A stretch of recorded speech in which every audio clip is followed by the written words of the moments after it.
Hello friends, welcome to Ayushman classes. तो हम लोग एच टेट पीजीटी मैथ्स का सॉल्यूशन कर रहे थे और ये 2019 वाला पेपर है। ठीक है, इसमें मैं 2 लेक्चर ऑलरेडी अपलोड कर चुका हूँ। आज हम लोग का ये लेक्चर नंबर 3 होगा। ठीक है, तो आप उन 2 लेक्चर्स को अगर नहीं देखें तो उनको जरूर देखिए। उसका लिंक मैं वीडियो के नीचे डिस्क्रिप्शन बॉक्स में दे दूंगा। इसके साथ ही साथ मैं 2020 का जो एच टेट पीजीटी मैथ्स का जो पेपर था उसका भी सोल्यूशन मैं करवा चुका हूँ। 2018 वाले पेपर का भी सोल्यूशन करवा चुका हूँ। उन सारे लेक्चर्स को आप जरूर देखिए। उसका भी लिंक मैं वीडियो के नीचे डिस्क्रिप्शन बॉक्स में दे दूंगा। ठीक है, ये सारे जो लेक्चर्स हैं ये आपके आगामी आने वाले एग्जाम्स के लिए काफी महत्वपूर्ण होंगे। ठीक है, इसके साथ ही साथ जैसा कि आपको मालूम है कि DSSB की देखिए वैकेंसी जस्ट ही आने वाली है। ठीक है, या स्टेट पीजीटी मैथ्स का भी एग्जाम आपको देना है। यूपी में टीजीटी पीजीटी और एलटी ग्रेड की वैकेंसी जल्द ही आने वाली है। तो ये सारे एग्जाम्स के लिए ये जो लेक्चर्स है ना, ये सारे बहुत महत्वपूर्ण हैं। तो इन लेक्चर्स को आप ध्यान से देखिए और इसमें जो भी चीजें आपको नोट करने लायक है उसको एक कॉपी पे आप जरूर नोट करिए। आप जो है और मेरे चैनल पर जैसे और किसी भी वीडियो को अगर आप देखना चाहते हैं तो प्ले लिस्ट में आप जाइए। तो वहां पे भी आपको जो है मिल जाएगा 2018 का सोल्यूशन, 19 का सोल्यूशन, 2020 का सोल्यूशन। सिर्फ आपको टाइप करना है स्टेट पीजीटी मैथ्स, है ना, ऐसे करके आयुष्मान क्लासेस ऐसे आप सर्च करेंगे तो वहां पे भी सारे लेक्चर्स आपको मिल जाएंगे। साथ ही साथ अगर DSSB के लिए या यूपी टीजीटी पीजीटी, है ना, और एलटी ग्रेड के लिए या अपने स्टेट का जो है टीजीटी पीजीटी या केबीएस एनबीएस की अगर आप तैयारी कर रहे हैं तो उसके लिए अगर आप कोर्सेज ज्वाइन करना चाहते हैं तो आपको आयुष्मान क्लासेस ऐप आपको डाउनलोड करना है प्ले स्टोर से। वहां पे एक रजिस्ट्रेशन का ऑप्शन आएगा, उसको आप क्लिक करके रजिस्ट्रेशन को आपको करना है। उसके बाद फी का पेमेंट करके आप कोर्सेज से जुड़ सकते हैं। तो इन कोर्सेज में हम लोग आपको recorded lectures, chapter wise assignment और टेस्ट सीरीज प्रोवाइड करवाते हैं जो कि आपके एग्जाम के लिए बहुत ही सटीक होते हैं। अगर आपको कोर्सेज परचेज करने में या कोर्स लेने में कोई परेशानी हो रही तो ये मेरा व्हाट्सअप नंबर है 8128618579। इस पे आप व्हाट्सएप करके आप कोई भी इंक्वायरी कर सकते हैं। ठीक है, अगर ये वीडियो पसंद आएगा तो एक लाइक का बटन दबाना नहीं भूलिएगा। चैनल को सब्सक्राइब नहीं किया, सब्सक्राइब तुरंत कर लीजिए। अगर आप मेरे टेलीग्राम ग्रुप में जुड़ना चाहते हैं तो उसका भी लिंक मैं वीडियो के नीचे डिस्क्रिप्शन बॉक्स में दे दूंगा। आप वहां पे भी जुड़ सकते हैं और अपने क्वेश्चंस का डिस्कशन कर सकते हैं। ठीक है, चलिए स्टार्ट करते हैं आज का फर्स्ट क्वेश्चन। तो क्वेश्चन नंबर 90 से लेकर 110 तक 2 लेक्चर्स में मैं कंप्लीट कर चुका हूं। आज हम लोग का लेक्चर नंबर 3 है और 111 से स्टार्ट करेंगे। कहा जा रहा था term independent of x in the expansion of this. यहाँ पे एक एक्सपेंशन दिया हुआ है और इसमें टर्म इंडिपेंडेंट ऑफ एक्स पूछा, मतलब कांस्टेंट टर्म कौन से नंबर पे आएगा या उसकी वैल्यू क्या होगी। ठीक है, तो देखिए ये बाइनोमियल थ्योरम का क्वेश्चन है। सबसे पहले जो भीतर वाली चीज है ना इसको हम लोग सिंप्लीफाई करेंगे। इसको सिंप्लीफाई करने के लिए देखिए मैं क्या करूंगा, मैं x की पावर 1/3 उसका मैं होल क्यूब करता हूँ। ठीक है, और प्लस 1 का मैं होल क्यूब करता हूँ। मतलब यहाँ पे फार्मूला में क्या लगाने जा रहा हूँ, ए क्यूब प्लस बी क्यूब। ठीक है, तो ए क्यूब प्लस बी क्यूब क्या होता है, एक ब्रैकेट में लिखते हैं हम लोग ए प्लस बी और दूसरे ब्रैकेट में हम लोग क्या लिखते हैं, ए स्क्वायर। ठीक है ना, ए स्क्वायर माइनस ए बी। ठीक है, माइनस ए बी और प्लस क्या लिखते हैं, बी स्क्वायर। ठीक है, अब देखिए यहाँ पे ये 3 पावर से कट जाएगा, मतलब लेफ्ट में क्या है, x+1 है तो मैं x+1 लिख लेता हूँ। और जो राइट में ये वाला टर्म है ना इसको मैं इसके नीचे ले आता हूँ। मतलब x की पावर कितना हो जाएगा, 2/3 माइनस x की पावर 1/3 और प्लस 1। तो राइट में क्या बचेगा हमारे पास, राइट में हमारे पास बचेगा, ठीक है ना, राइट में हमारे पास देखिए ये हमने थोड़ा सा गड़बड़ लिखते हैं यहाँ पे, A cube plus B cube bracket में ए प्लस बी, मतलब राइट में हमारे पास क्या बचेगा, एक्स की पावर 1/3 प्लस 1 बचेगा। ठीक है, तो देखिए ये जो पहला वाला एक्सप्रेशन था ये सिंप्लीफाई होके आ चुका है कितना, x³ + 1। दूसरे वाले को भी हम सिंप्लीफाई करेंगे। तो कैसे सिंप्लीफाई करेंगे, ऊपर लिखा है x-1 और नीचे लिखा हुआ x-√x। तो नीचे से मैं क्या करूंगा, यहां से मैं कुछ कॉमन कर लेता हूं, नीचे से √x में कॉमन कर लेता हूं और ऊपर में क्या लिखता हूं, √x का स्क्वायर माइनस 1 का स्क्वायर, मतलब a square minus B square. और नीचे से मैं √x कॉमन कर लेता हूं तो √x-1 हो जाएगा। तो ऊपर में क्या लिखूंगा, √x-1 और क्या लिखूंगा, √x+1 और नीचे हमारे पास क्या है, √x इंटू √x-1। यहाँ से √x-1 कट जाएगा तो कितना बचेगा, √x+1/√x। ठीक है, इसको थोड़ा सा अच्छे से अगर मैं लिखूं तो क्या लिखूंगा, 1+1/√x। और 1/√x को अगर ऊपर ले जाएं तो हम लोग क्या लिखेंगे, 1+x⁻−1/2। ठीक, तो ये भी चीज सिंप्लीफाई हो गई। अब हमारा जो ये क्वेश्चन है वो किसमें कन्वर्ट हो चुका है, आइए देखते हैं ध्यान से। हमारा पहला वाला जो टर्म है उसको हमने लिखा 1+x⁻1/3। ठीक है, फिर क्या करना था, माइनस। और ये दूसरा वाला टर्म सिंप्लीफाई होकर आ गया 1+x⁻1/2। तो माइनस लगा तो -1 लिखेंगे, फिर -x⁻−1/2 और पूरी की पावर कितना है, 10 है। पूरे की पावर कितना है, 10 है। तो यहाँ से +1 -1 कट गया। तब हमारे पास कितना बचा है, एक्स की पावर 1/3 और माइनस एक्स की power -1/2 whole to the power 10। अब ये फाइनल एक्सप्रेशन बचा है, ठीक है। अब देखिए टर्म इंडिपेंडेंट ऑफ एक्स जब भी आपको खोजना पड़ता है तो आपको आर प्लस वन टर्म निकालना पड़ता है।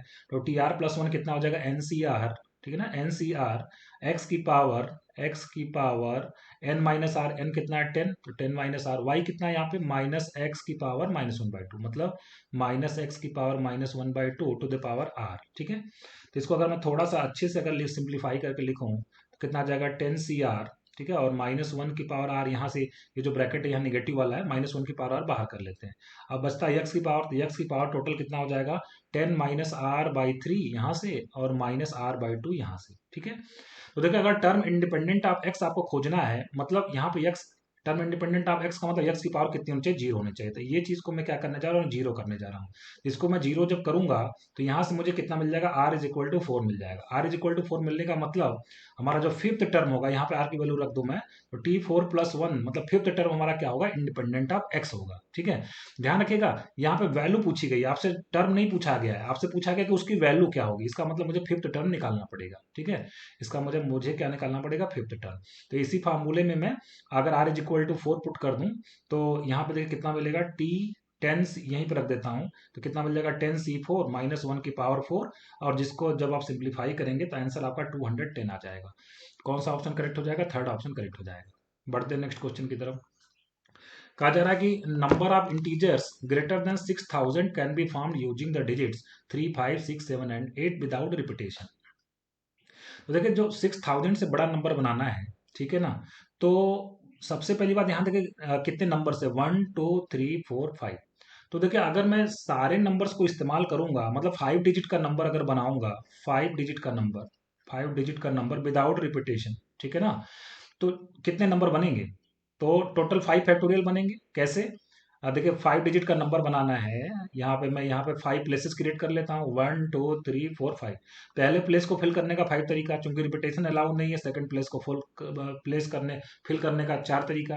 थर्ड को फुल करने का 3 तरीका, और सेकंड को फिल करने का 2 तरीका, इसको फिल करने का 1 तरीका।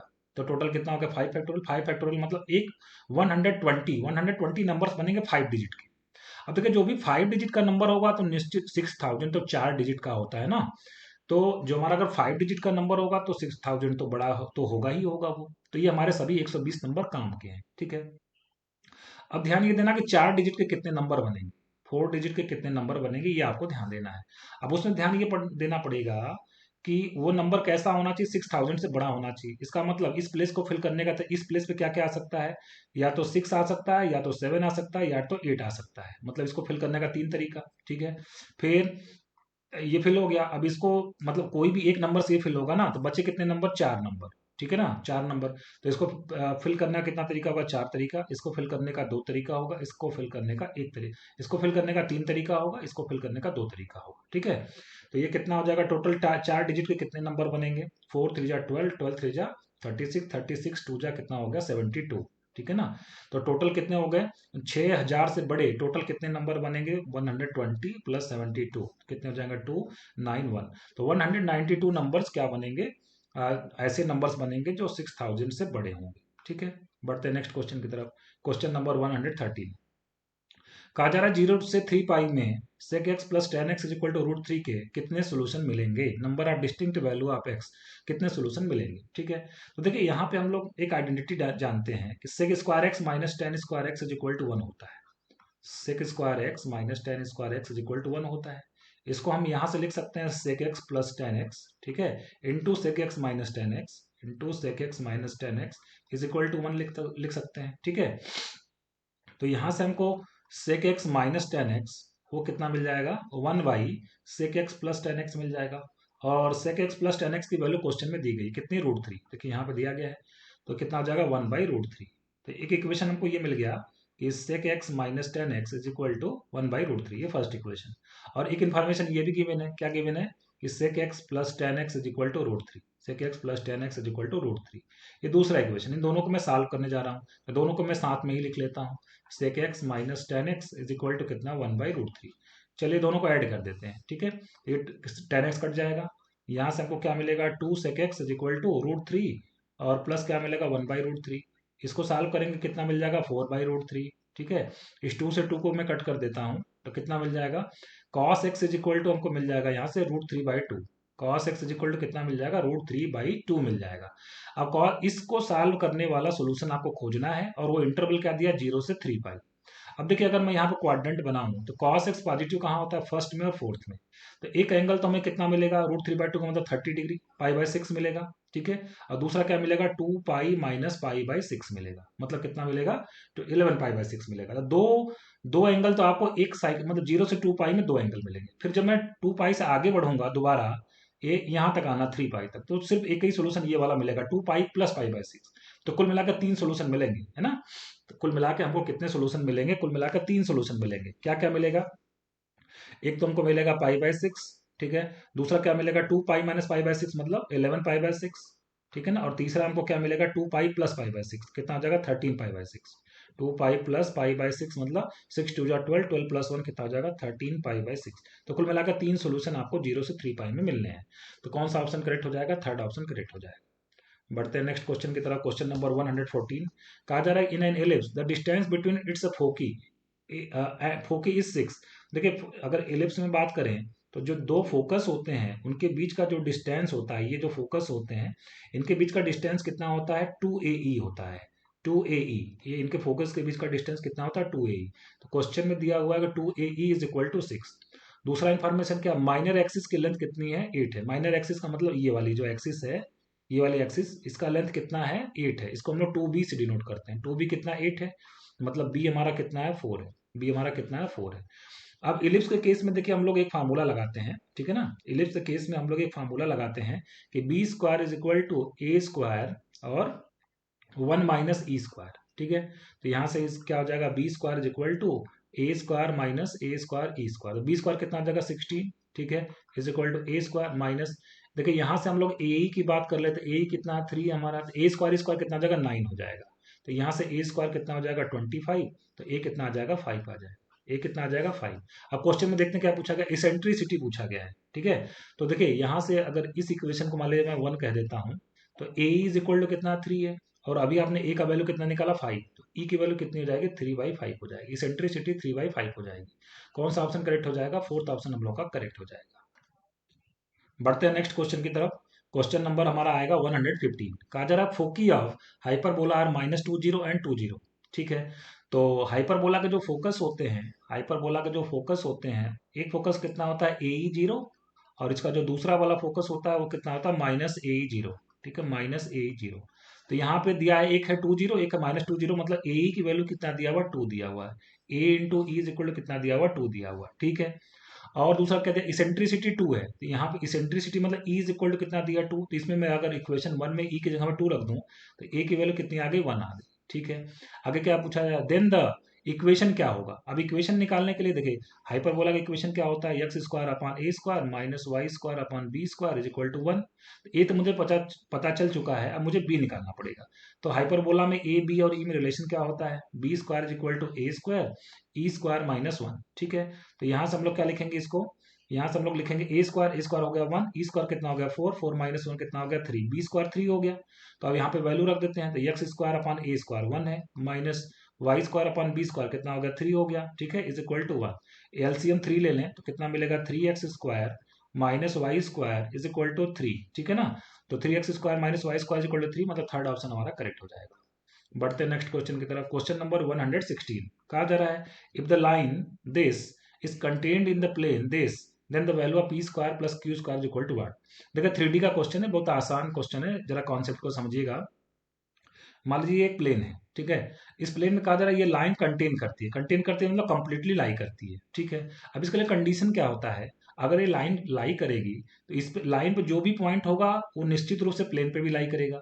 अब देखिए ये जो लाइन का इक्वेशन है, ये किस पॉइंट से पास हो रहा है, वो पास होता रहा 3, -2। इसको कंपेरिजन करेंगे x-x1 upon A is equal to y-y1 upon B is equal to z-z1 upon C से कंपेयर करेंगे तो ये 3, -2, -4 से ये लाइन पास होता है। 3, -2, -4 से पास होता है, मतलब ये पॉइंट कितना है 3, -2 और -4।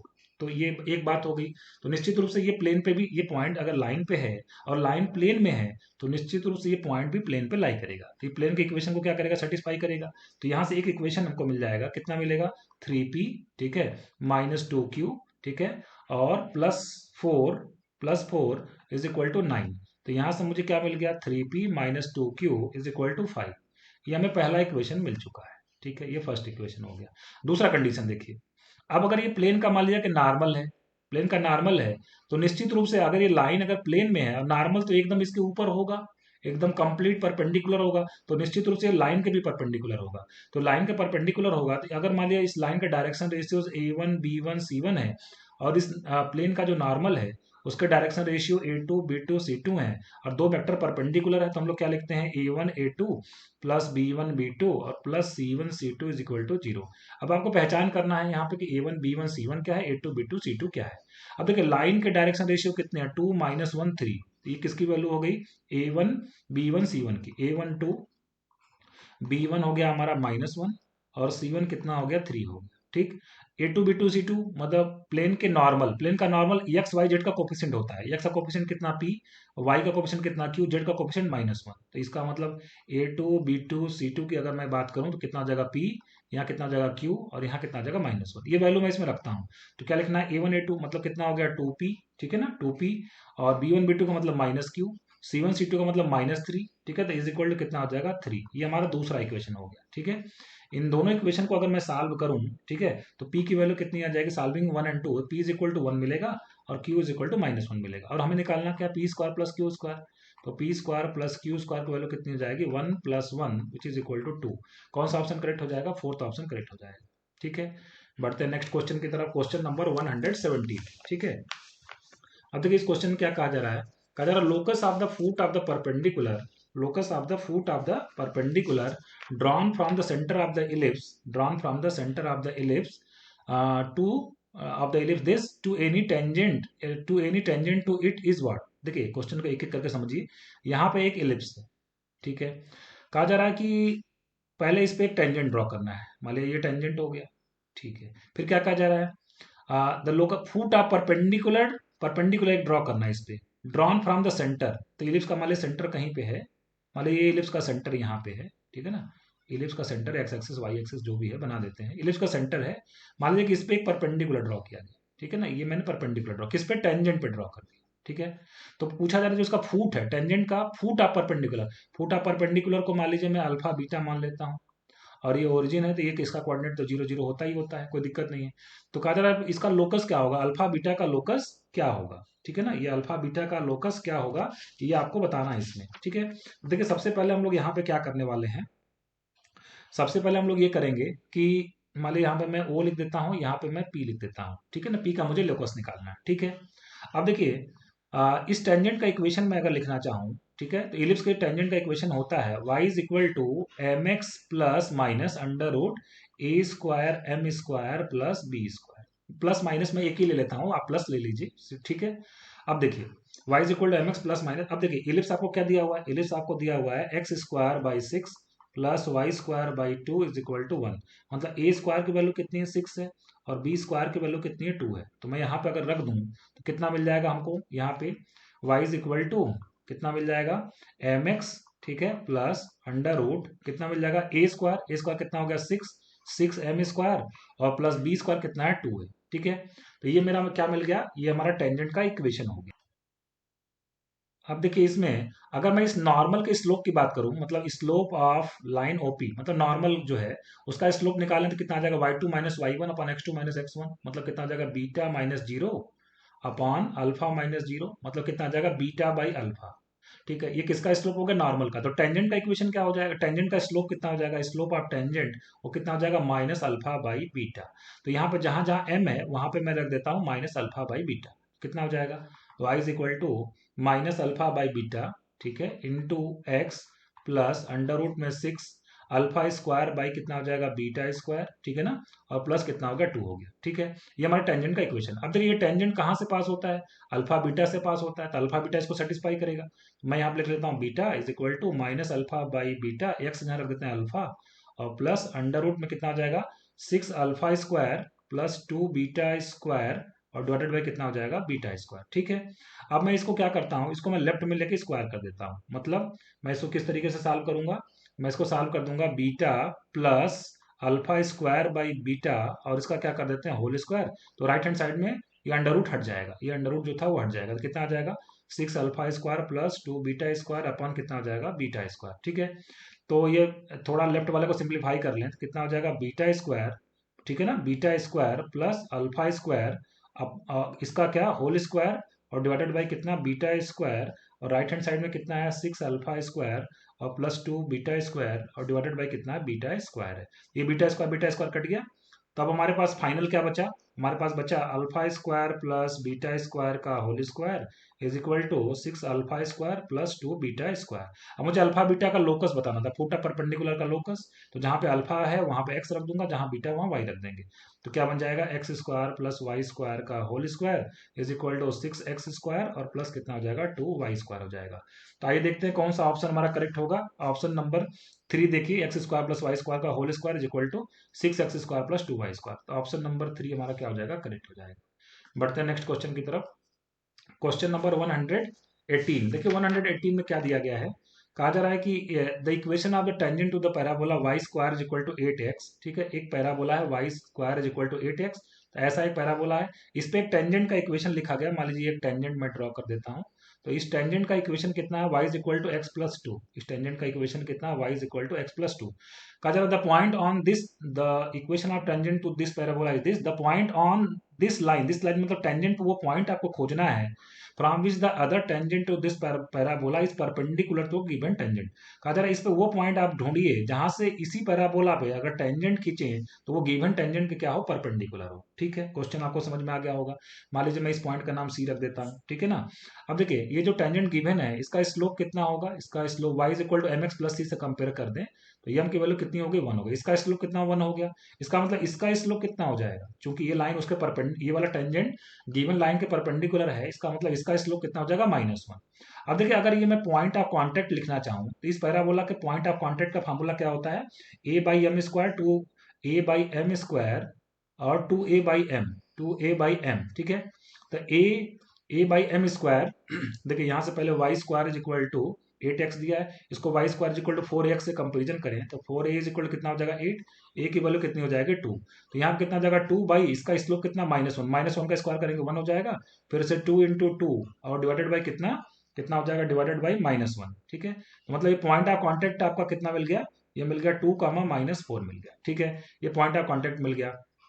ठीक है, अब देखिए हम लोग क्या करेंगे, पॉइंट ऑफ कांटेक्ट हमें मिल ही गया, मतलब इस टेंजेंट पे जो ये सी से पास होने वाला टेंजेंट है, मान ली सी डी में नाम रख देता हूँ, तो इस लाइन का इक्वेशन हम लोग लिख सकते हैं, मतलब इस टेंजेंट का इक्वेशन लिख सकते हैं। क्यों, क्योंकि इसका स्लोप भी मालूम है और इस पे एक पॉइंट भी मालूम है। तो इक्वेशन ऑफ सी डी में लिखना चाहूँ तो क्या लिखूंगा, y minus y one is equal to M x minus x one. ठीक है, तो इसका इक्वेशन कितना आ गया, तो इसका इक्वेशन आ जाएगा सी डी का इक्वेशन आ जाएगा this is equal to equation of C D is equal to x plus y is equal to कितना हो जाएगा, यहाँ पे है +2 और यहाँ से माइनस मतलब -2, x plus y is equal to -2 C D का इक्वेशन हो गया।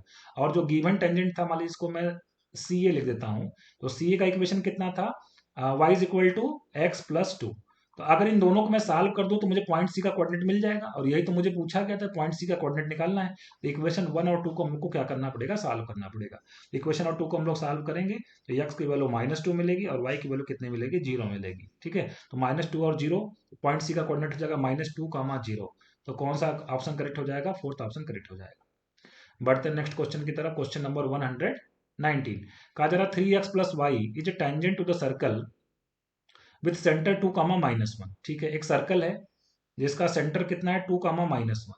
ठीक है, 2 कामा -1 इसका सेंटर हो गया, और 3x वाई क्या है 3x plus y is equal to 0 क्या है, इस टेंजेंट टू द सर्कल। ठीक है, इस पे एक टेंजेंट है जिसका इक्वेशन कितना दिया गया है 3x plus y is equal to 0। ठीक है, तो कहा जा रहा then the equation of the another tangent to the same circle from origin. कहा जा रहा है इसी सर्कल पे अगर ओरिजिन से एक टेंजेंट खींचना हो तो उसका इक्वेशन क्या होगा ये आपको बताना है, मतलब इसका इक्वेशन आपको बताना है।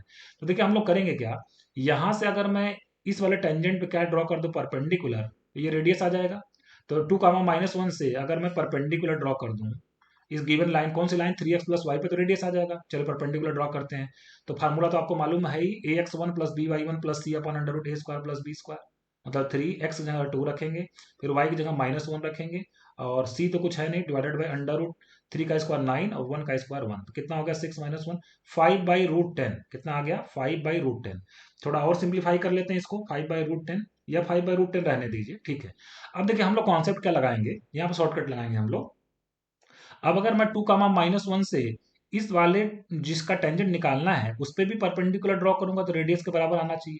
तो 1/1 मैं क्या करूंगा, सभी सभी लाइन को चेक करूंगा और सभी पे 2, -1 से हम लोग क्या ड्रॉ करेंगे, परपेंडिकुलर ड्रॉ करेंगे। तो जहां पे 5/√10 आ जाएगा वही करेक्ट हो जाएगा। चलिए पहले वाला ड्रॉ करते हैं, तो कितना मिलेगा, x की जगह पे 2, y की जगह -1, 2 - 3/√10, तो ये कितना आ जाएगा 1/√10 आ जाएगा। ये कितना आ जाएगा 1/√10, तो ये तो नहीं है, ये तो इनकरेक्ट ऑप्शन है, ये फर्स्ट वाला इनकरेक्ट है। सेकंड वाला हम ड्रॉ करेंगे तो कितना मिलेगा 3 × 2 और +1, ठीक है, डिवाइडेड बाय कितना √10, तो ये कितना आ गया 6/√10, तो ये भी इनकरेक्ट ऑप्शन है। थर्ड वाले में ड्रॉ करते हैं, देखिए x कितना हमारा है 2 है, तो 2 और y कितना -1, तो 2 + 3 अपॉन कितना आ जाएगा √10, तो ये देखिए यहाँ पे कितना आ गया 5/√10। तो ये ही हमारा करेक्ट ऑप्शन होगा क्योंकि मुझे 5/√10 रेडियस चाहिए था, थर्ड ऑप्शन करेक्ट हो जाएगा। फोर्थ में कितना मिलेगा 2 - 1 1/√10 मिलेगा, तो ये भी क्या हो जाएगा इनकरेक्ट हो जाएगा, ठीक है। तो इस तरीके से हम लोग शॉर्टकट मेथड से 19 को सॉल्व कर लिए। लास्ट क्वेश्चन आज का, क्वेश्चन नंबर 120। तो कहा जा रहा है आपसे यहाँ पे 120 में कहा जा रहा है कि if the line this intersect the circle, this circle into 2 distinct points, ठीक है, डिस्टिंक्ट पॉइंट्स, देन कौन सा ऑप्शन करेक्ट होगा। अब देखिए इस सर्कल को अगर मैं थोड़ा सा अच्छे से लिखूं कि x² + y² -4x -8y और -5 = 0, तो इसका जो सेंटर होगा, सेंटर कितना हो जाएगा -g -f, मतलब कितना हो जाएगा 2, 4 हो जाएगा, ठीक है। और इसका अगर हम रेडियस निकालना चाहें तो अंडर रूट g² मतलब 2 का स्क्वायर, f स्क्वायर मतलब 16 माइनस c का मतलब 5, तो इसका रेडियस कितना हो जाएगा 5। अब देखिए कहा जा रहा है कि अगर ये वाली जो लाइन है सर्कल को 2 डिस्टिंक्ट पॉइंट में कट करता है, तो अगर सर्कल को डिस्टिंक्ट पॉइंट में कट करेगा मतलब ये क्या हो जाएगा हमारा सेकंड हो जाएगा, ठीक है ना। इसका मतलब ये हो गया कि अगर मैं यहाँ से परपेंडिकुलर ड्रॉ करूँ, कहाँ से, सेंटर से मैं परपेंडिकुलर ड्रॉ करूंगा तो निश्चित रूप से वो रेडियस से क्या होगा, कम होगा।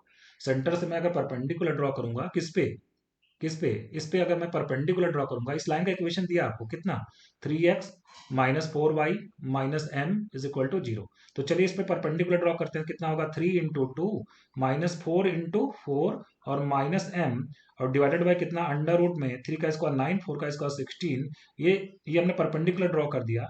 निश्चित रूप से ये रेडियस से छोटा होगा, रेडियस कितना 5 है, तो सॉल्व कर लिए इसको, 6 -16 कितना हो गया -10 -m, ठीक है ना। तो -10 मॉड में -10 -m और डिवाइडेड बाई 25, ये तो मॉड से बाहर आ जाएगा, 5 <5, क्रॉस मल्टीप्लाई कर दीजिए, तो क्या बचेगा मॉड में 10 + m, मॉड में बचेगा 10 + m, ठीक है ना। ये कितना हो जाएगा <25, ठीक है ना, <25, ठीक है। मॉड में चाहे -x लिखें चाहे मॉड में x लिखें, बोथ आर सेम, तो मैंने माइनस को उड़ा दिया यहाँ से।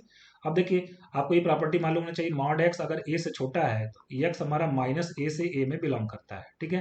तो यहाँ पे हमारा जो m + 10 है वो 25 से छोटा होगा और -25 से बड़ा होगा। तो 10 अगर मैं माइनस कर दूं, ठीक है ना, तो कितना हो जाएगा ये -35 से लेकर कितना हो जाएगा 25 - 10 कितना हो जाएगा 15 हो जाएगा। तो ये हमारा -35 से 15 तक बिलोंग करेगा।